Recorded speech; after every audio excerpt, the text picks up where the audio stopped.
सोचिए, आधी रात है, एक अस्पताल के कमरे में लाइट धीमी है, एक आदमी बिस्तर पर लेटा है, सांसें गिन रहा है। बाहर उसकी पत्नी बैठी है, हाथ में दवा की पर्ची, आंखों में डर और सवाल। सवाल बीमारी का नहीं, सवाल कीमत का है। वही दवा, वही टैबलेट जो उसकी जान बचा सकती है, लेकिन क्या वो इसे खरीद पाएगा? यहीं से शुरू होती है हमारी कहानी, क्योंकि फार्मा सिर्फ दवाइयों की कहानी नहीं है। फार्मा एक बिजनेस है। कभी दवाइयाँ इंसान की आखिरी उम्मीद मानी जाती थीं। जड़ी बूटियाँ, हकीम, वैद्य, घरेलू नुस्खे, इलाज और मुनाफे के बीच एक अदृश्य दीवार थी।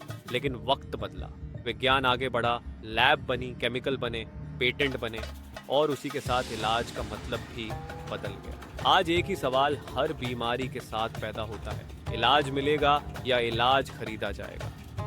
दुनिया की सबसे बड़ी फार्मा कंपनियों के दफ्तर किसी अस्पताल जैसे नहीं दिखते। वहाँ सफेद कोट कम, सूट टाई ज्यादा दिखते हैं। वहाँ बात बुखार की नहीं, शेयर प्राइस की होती है। कैंसर का नाम वहाँ बीमारी नहीं, मार्केट सेगमेंट कहलाता है। डायबिटीज एक तकलीफ नहीं, बल्कि लाइफ टाइम कस्टमर। आपने कभी गौर किया क्यों कुछ बीमारियों का इलाज है लेकिन कुछ का नहीं?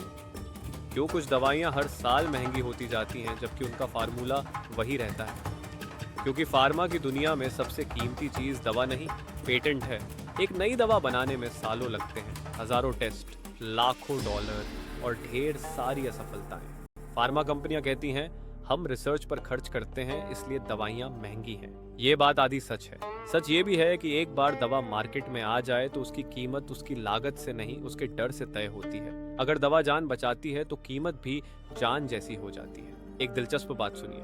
कुछ साल पहले एक पुरानी दवा थी जो एक रेयर बीमारी में इस्तेमाल होती थी। कीमत थी कुछ डॉलर। एक कंपनी ने उसका पेटेंट खरीदा और रातों रात उसकी कीमत सैकड़ों गुना बढ़ा दी। दवा वही, बीमारी वही, लेकिन मुनाफा नया। बीमार लोगों के पास कोई ऑप्शन नहीं था, या तो दवा खरीदो या उम्मीद छोड़ दो। यही फार्मा बिजनेस की असली सूरत सामने आती है। फार्मा कंपनियां सिर्फ दवा नहीं बेचती, वो बीमारी का नैरेटिव भी बेचती हैं। कभी आपने सोचा अचानक कुछ सालों में कोई बीमारी इतनी आम कैसे हो जाती है? कभी जो स्ट्रेस था वो डिसऑर्डर बन जाता है, जो उदासी थी वो डिप्रेशन बन जाती है, और हर नए नाम के साथ एक नई दवा आ जाती है। डॉक्टर जो कभी भगवान का दर्जा रखते थे, इस कहानी के सबसे नाजुक किरदार बन जाते हैं। अधिकतर डॉक्टर ईमानदार होते हैं, मेहनती होते हैं, लेकिन सिस्टम ऐसा है जहां कॉन्फ्रेंस, फ्री ट्रिप्स, सैंपल्स और इंसेंटिव्स चुपचाप फैसलों को मोड़ देते हैं। आपके डॉक्टर ने जो दवा लिखी, क्या वो सबसे सस्ती और असरदार थी, या वो थी जो कंपनी ने सबसे ज्यादा प्रमोट की? ये सवाल असहज है, लेकिन जरूरी है। अब एक और मोड़ देखिए। जब कोई दवा सस्ती हो जाती है क्योंकि उसका पेटेंट खत्म होने वाला होता है, तो अचानक नई और बेहतर दवा लॉन्च होती है। थोड़ा सा फार्मूला बदला जाता है, नया नाम दिया जाता है, नया पेटेंट मिल जाता है, पुरानी दवा गायब, नई दवा महंगी। इसे कहते हैं बिजनेस कंटिन्यूटी। फार्मा की दुनिया में सबसे डरावनी चीज बीमारी नहीं, इलाज का पूरा हो जाना है, क्योंकि अगर कोई बीमारी पूरी तरह खत्म हो जाए तो उसका मार्केट भी खत्म हो जाता है। यही वजह है कि कंट्रोल शब्द इलाज में ज्यादा सुनाई देता है, क्योर कम। अब इसका मतलब ये नहीं कि सारी फार्मा कंपनियां बुरी हैं। अगर आज एंटीबायोटिक है, वैक्सीन है, सर्जरी संभव है, तो उसके पीछे फार्मा रिसर्च ही है।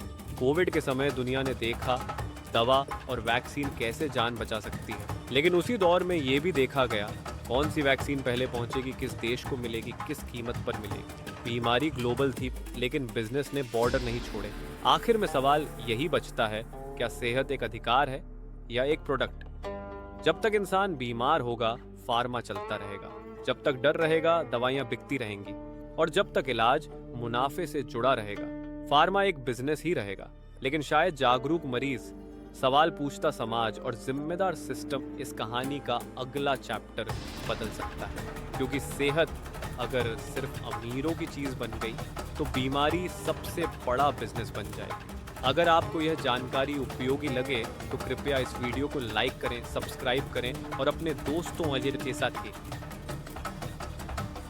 परिवार के साथ साझा करें।